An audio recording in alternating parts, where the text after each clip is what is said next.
오늘 우리에게 주시는 하나님의 말씀은 시편 138편 1절과 2절 그리고 데살로니가전서 5장 18절입니다.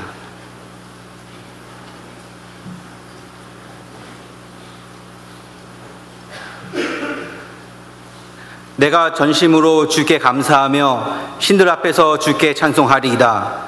내가 주의 성전을 향하여 예배하며 주의 인자하심과 성실하심으로 말미암아 주의 이름에 감사하오리니 이는 주께서 주의 말씀을 주의 모든 이름보다 높게 하셨습니다.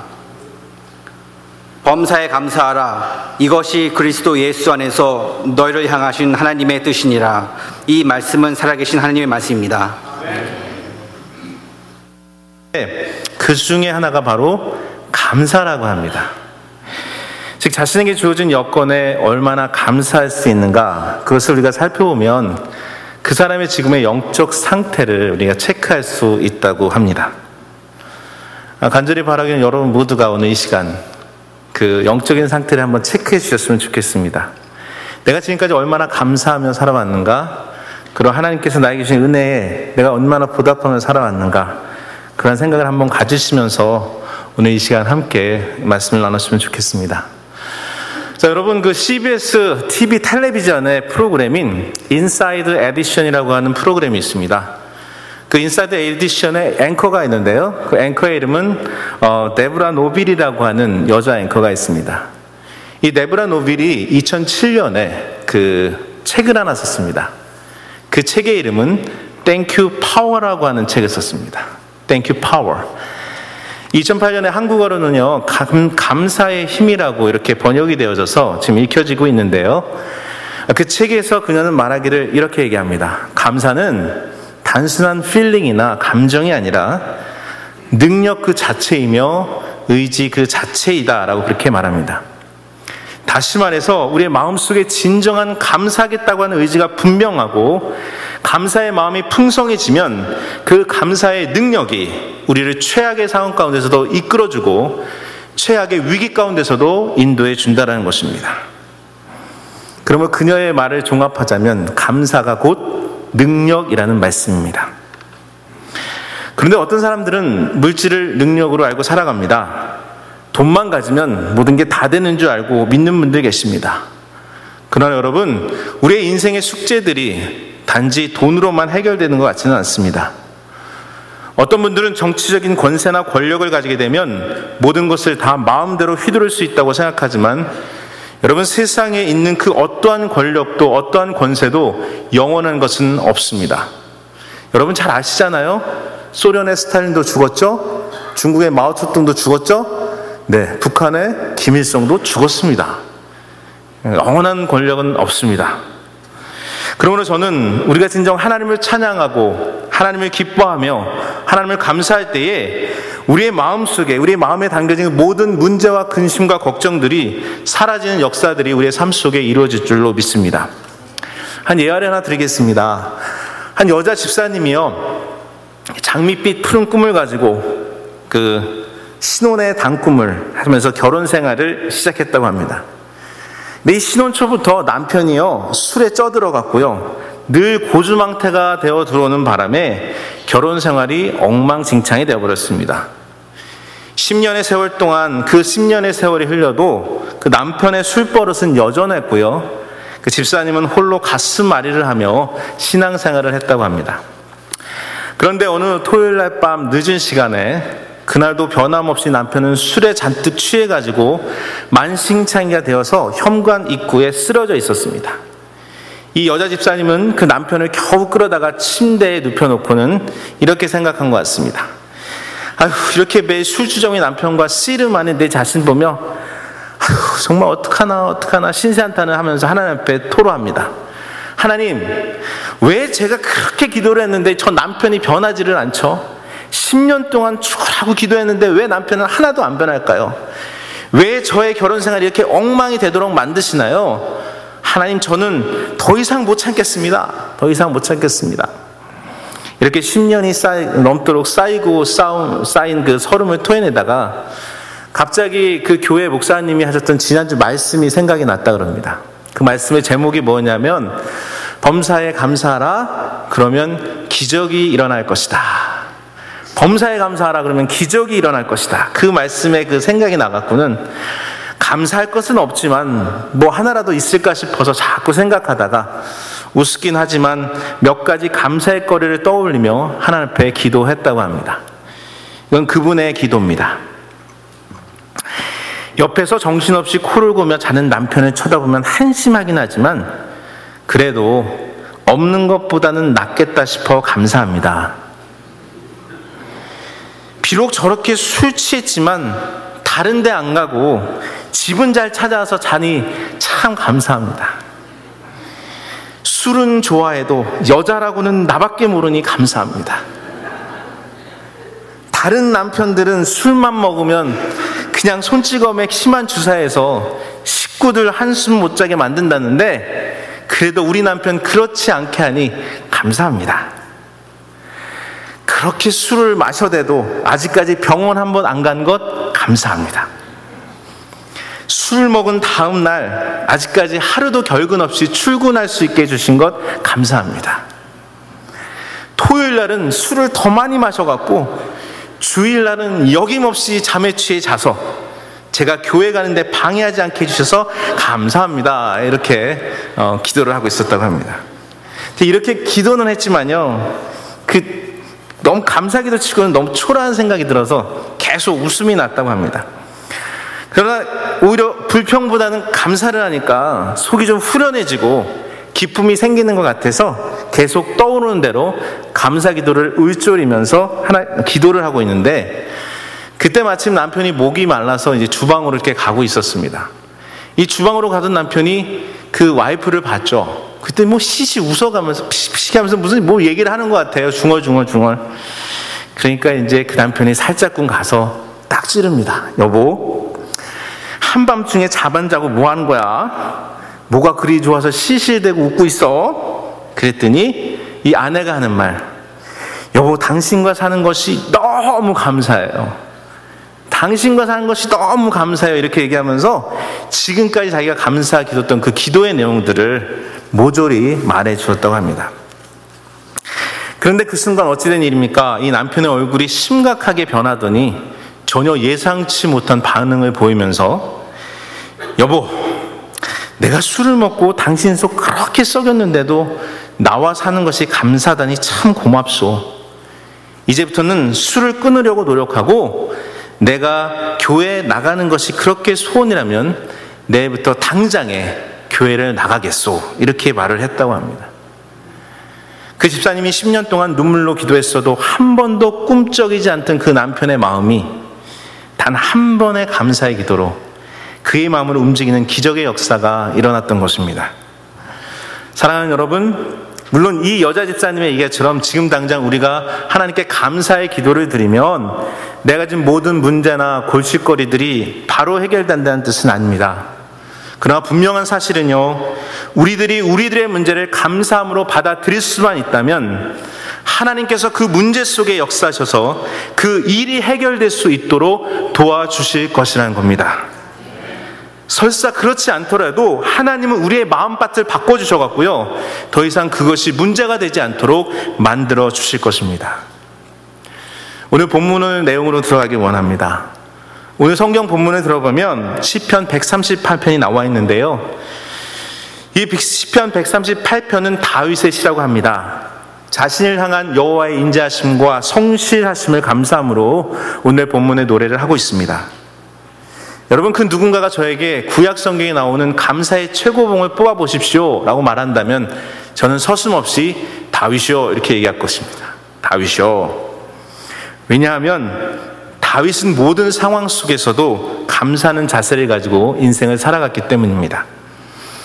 여러분, 대부분의 사람들은요, 다윗하면 다윗의 고통스러웠던 그 과거의 삶보다 다윗이 누렸던 그 풍요로운 삶, 평안한 삶에 대해 기억합니다.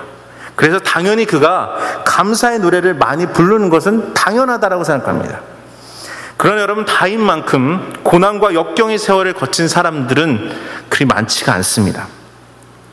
이새의 아들로 태어나서 사무엘이 찾아와서 그에게 기름을 붓고 이스라엘 왕으로 피택해왔지만 그는 10년이라는 기간 동안에 그 다윗을 죽이려고 또 그 질투하는 그 사울왕을 피해갖고 계속적으로 도망자의 그 삶을 살았음을 우리는 기억해야 합니다. 그뿐이 아니라 왕위에 오르고서도 그는 자기의 아들인 압살롬의 반역 때문에 또다시 도망자의 삶으로 내몰렸음을 기억합니다. 여러분, 도망자라고 하는 신분은요, 참으로 불편한 신분입니다. 왜냐하면 자기를 아는 모든 사람들, 익숙한 것들, 그 모든 것들에서 떠나가야 하기 때문입니다. 그런데 떠날 뿐만 아니라 자기를 추격해오는 사람들이 있습니다. 자기를 해하려고 쫓아오는 사람들이 있다는 말입니다. 여러분, 만일 여러분들이 이러한 상태, 도망자의 신분에 놓이게 된다면 감사의 마음이 나오시겠습니까? 저 같으면요, 하나님 도대체 어디 계세요? 뭐 하시는 거야? 하면서 하나님 앞에 불만하고 하나님 어디 계시냐고 막 따질 것 같습니다. 근데 그럼에도 불구하고 다윗은요, 시편의 여러 군데에서 하나님께 나는 감사한다, 하나님께 나는 감사한다, 이런 이 감사의 표현을요 70번 이상이나 하고 있음을 우리는 성경에서 봅니다. 그래서 우리는 그를 진정 감사의 사람이라고까지 말할 수 있는 것입니다. 또 누군가가 저에게, 목사님, 신약에서 감사의 최고봉은 누굽니까? 이렇게 물으신다면 저는 서슴없이 바울이요, 이렇게 얘기하고 싶습니다. 왜냐하면 오늘 성경에서도 얘기하죠. 데살로니가전서 5장 18절에서 바울이 우리에게 뭐라고 얘기합니까? 범사에 감사하라, 이렇게 얘기하면서 범사에 감사하는 삶이 진정 우리를 향하신 하나님의 뜻이다라고까지 말을 하고 있습니다. 분명 성경은요, 범사에 감사하라고 말합니다. 범사에 감사하고 싶은 것이 있으면 감사하고 감사할 것이 없으면 감사하지 말아라, 이것이 아니고요, 무조건 범사에 감사하라고 얘기합니다. 여러분, 하라라고 하는 것은 명령법이죠. 그렇죠? 하고 싶어서 하고 하기 싫다고 안 하는 거 아닙니다. 하라 그러면 무조건 해야 되는 것입니다.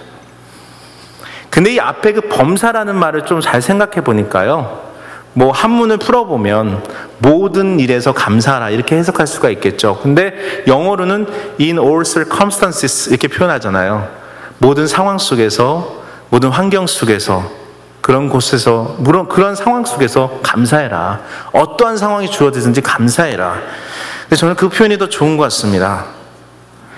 근데 여러분, 어떠한 상황 속에서도, 어떠한 환경 속에서도 감사하실 수 있으십니까?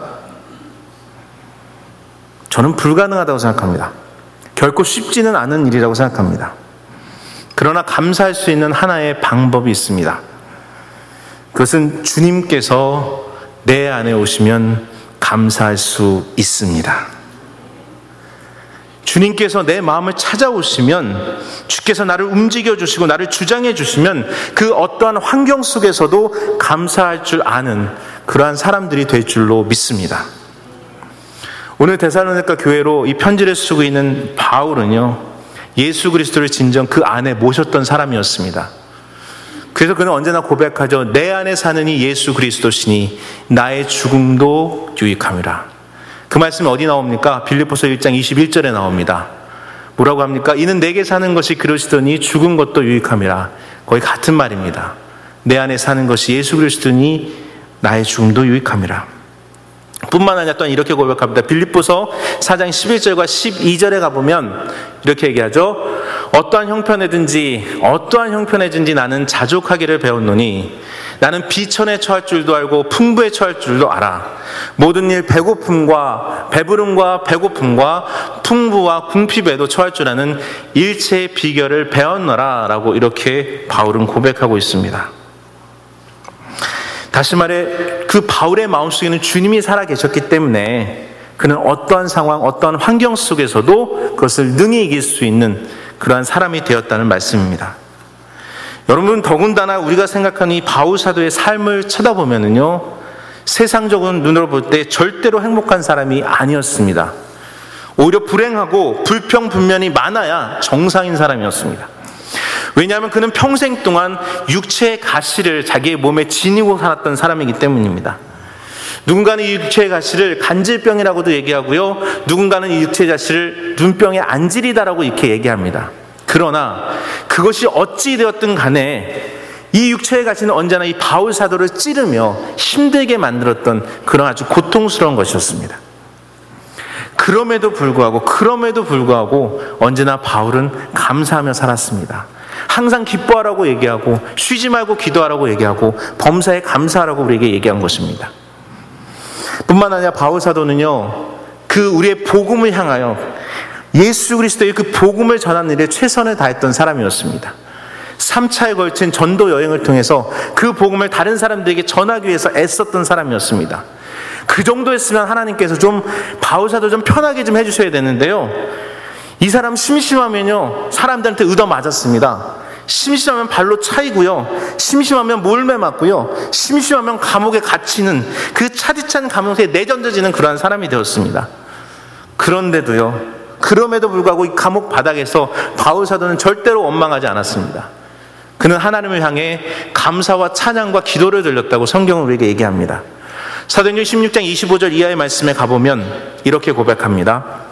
한밤중에 바울과 실라가 하나님께 기도할 때에, 찬송할 때에 그들을 묶고 있는 착고가 풀려지고 옥문이 열려지게 되었으며 자기를 가뒀던 그 간수가 복음의 능력 앞에 무릎 꿇고 구원받는 역사가 일어나게 되었다고 사도행전 16장은 우리에게 얘기하고 있습니다. 사랑하는 여러분, 고난 가운데서도 하나님께 감사하면 그 감사의 능력이 우리를 묶고 있는 모든 결박과 문제로부터 해방시켜 주실 줄로 믿습니다. 오늘 여기 계신 여러분들에게도 또 제 자신의 그러한 능력이 저는 필요하다고 믿습니다. 아무리 세상이 험하다 할지라도요, 아무리 우리의 환경이 우리를 속이고 우리를 고통 속으로 내몬다 할지라도 하나님을 향하여 찬미하며 감사할 줄 아는 그런 능력을 우리가 소유할 수만 있다면 이 세상의 그 어떤 환경도 절대로 우리들을 무너뜨리거나 넘어지도록 만들 수 없을 것입니다. 그 다음 오늘 여기서 우리가 다시 한번 고통 가운데서도 다윗이 감사할 수 있었고, 또한 바울이 감사할 수 있었던 그 원인과 이유를 함께 생각해 보고자 합니다. 저는 그들이 그 어려운 순간들을 감사로 승화시킬 수 있었던 가장 중요한 이유는 바로 하나님께 대한 확실한 믿음이 있었기 때문에, 그들은 그 확실한 믿음이 있었기 때문에 감사할 수 있었다라고 저는 믿습니다. 즉 믿음이 감사를 만들어낸다는 것입니다. 다시 말해 하나님께서 분명히 내 삶을 인도해 주실 것이고, 나를 책임져 주실 것이고, 나를 보호해 주실 것이고, 나를 인도해 주실 것이라고 하는 그 믿음이 그들에게 있었기 때문에 그들은 그 어떤 상황 속에서도 감사할 수 있었고 하나님을 찬양할 수 있었던 것입니다. 우리는 먼저 이러한 깨달음이 우리 모두에게 있어야 될 줄 믿습니다. 이러한 깨달음이 있을 때 우리가 감사할 수 있는 것입니다. 하나님이 살아계시고 그분이 날 언제나 구원해 주실 것이라고 하는 이런 확신이 있어야 우리는 감사의 삶을 살아갈 수 있다는 것입니다. 사랑하는 여러분, 다윗도요, 하나님의 그 인자심과 성실하심이 정녕 나를 따를 것이라고 하는 그 상황에 얽매이지 않는 그 믿음이 있었기 때문에 이 사람은 감사의 사람이 될 수 있었던 겁니다. 바울도요, 언제나 하나님께서 나와 함께 하시고 그리스도의 영이 나와 함께 하신다고 하는 그 믿음이 있었기 때문에 때로는 힘들고, 때로는 속상하고, 때로는 답답하고, 때로는 비참한 상황 속에서 그것을 능히 이길 수 있는 감사의 사람이 될 수 있었던 것입니다. 그러므로 여러분, 어떠한 상황 속에서도 감사하는 사람이 되고 싶으십니까? 정말로요? 진짜로요? 참말로요? 아, 정말이요? 그렇다면 여러분, 하나님에 대한 굳건한 믿음과 구원의 확신을 소유하실 수 있기를 간절히 축원합니다. 왜냐하면 우리 크리스찬들의 감사의 근원은 다름 아닌 바로 우리 하나님으로부터 오는 것이기 때문입니다. 하박국 선지자가 하박국서 3장 17절에서 이렇게 고백합니다. 비록 무화과 나무가 무성치 못하며 포도나무가 열매가 없으며 감람나무에 소출이 없으며 밭에 먹을 것이 없으며 우리의 양이 없으며 외양간에 소가 없을지라도 18절 중요합니다. 나는 여호와로 말미암아 즐거워하며 나는 구원의 하나님으로 말미암아 기뻐하리로다. 아멘. 아멘. 그렇습니다, 여러분. 이 세상에 그 어떤 것이 내게 없을지라도, 여호와 하나님께서만 나와 함께 하신다면 우리는 그것 때문에 기뻐할 수 있고 그것 때문에 감사할 수 있을 것입니다. 또 그 여호와 하나님께서 앞으로 나의 삶 속에 찾아오셔서 나의 삶을 인도해 주실 것이라고는 그 구원의 하나님이라는 그 사실을 우리가 인식한다면 우리가 좀 힘들어도요, 좀 괴로워도요, 좀 어려워도요, 그쯤이야 하면서 그 상황을 능히 이기는 감사의 사람이 될 줄로 믿습니다. 아까는 집사님 얘기를 제가 했는데요, 이제 어떤 권사님 얘기를 들려드리겠습니다. 어떤 교회에 열심히 섬기시던 신실하신 권사님 한 분이 계셨습니다.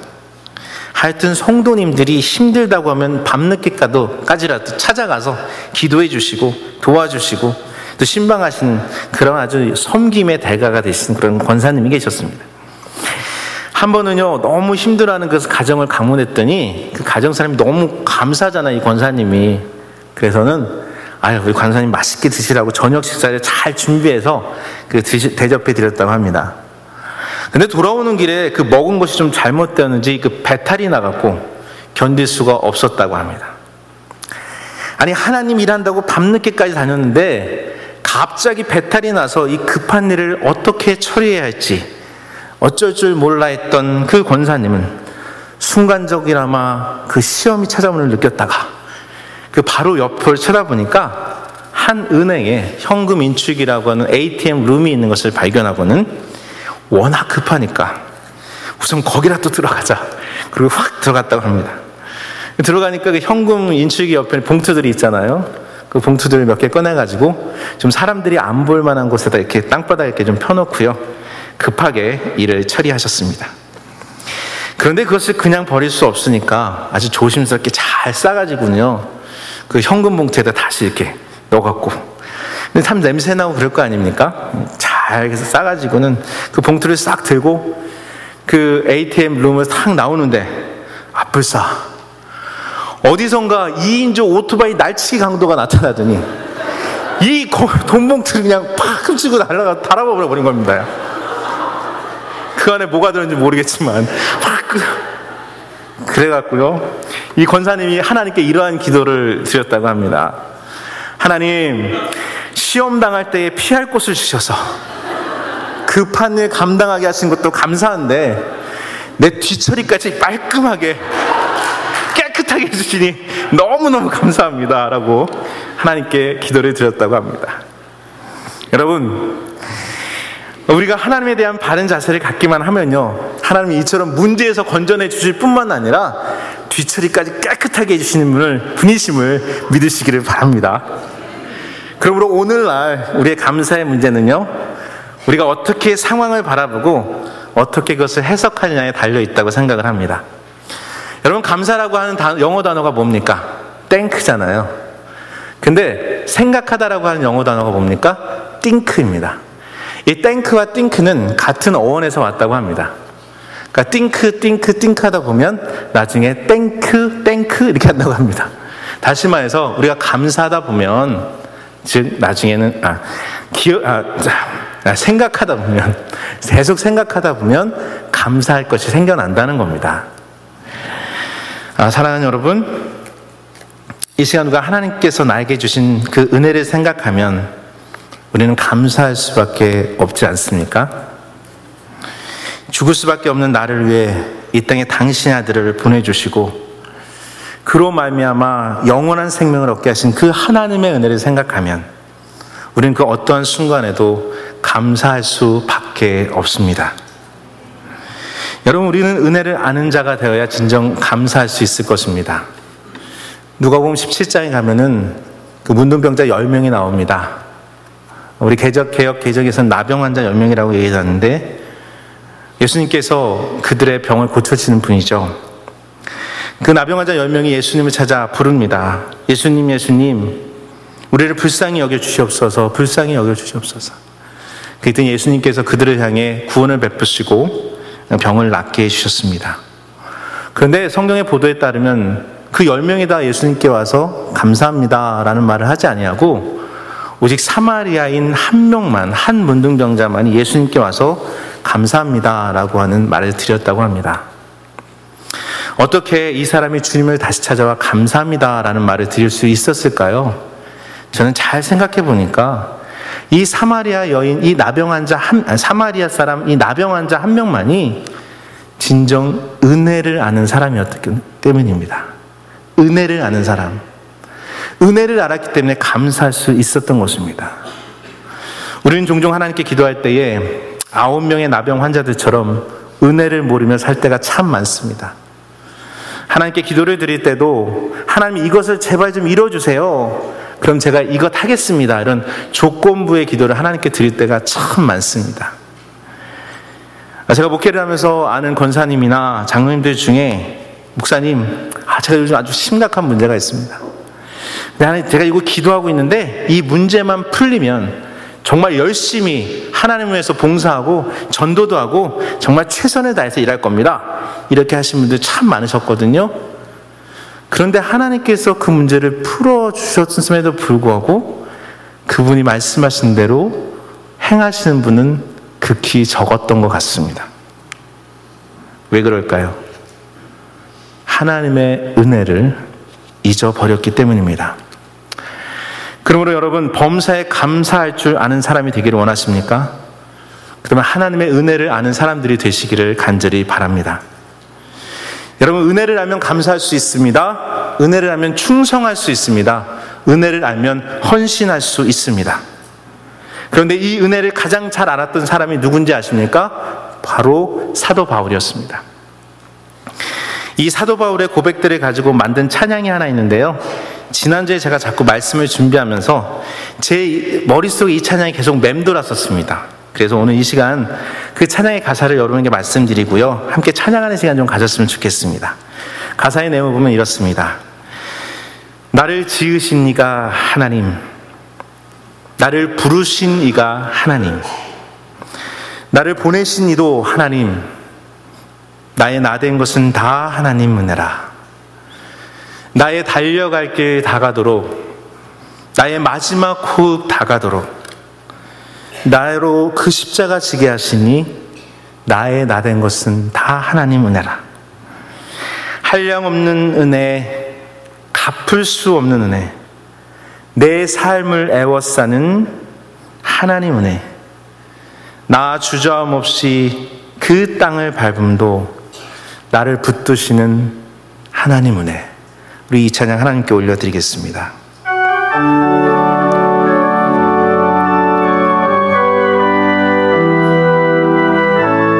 간절히 바랍니다. 은혜를 알면 감사할 수 있습니다. 은혜를 알면 충성할 수 있습니다. 은혜를 알면 헌신할 수 있습니다. 사랑하는 여러분, 범사에 감사할 수 있는 성도가 되시길 원하십니까? 어떠한 상황 속에서도 감사의 끈을 놓지 않는 그러한 성도가 되기를 원하십니까? 그렇다면 진정 은혜를 아는 사람들이 되시기를 바랍니다. 하나님께서 우리에게 베풀어 주신 그 한량없는 은혜, 구속의 은혜, 그 사랑의 은혜를 우리가 알게 되면 우리는 그 어떠한 상황 속에서도 감사할 수 있는 그러한 근사한 하나님의 사람들이 될 줄로 믿습니다. 다 같이 기도하겠습니다. 하나님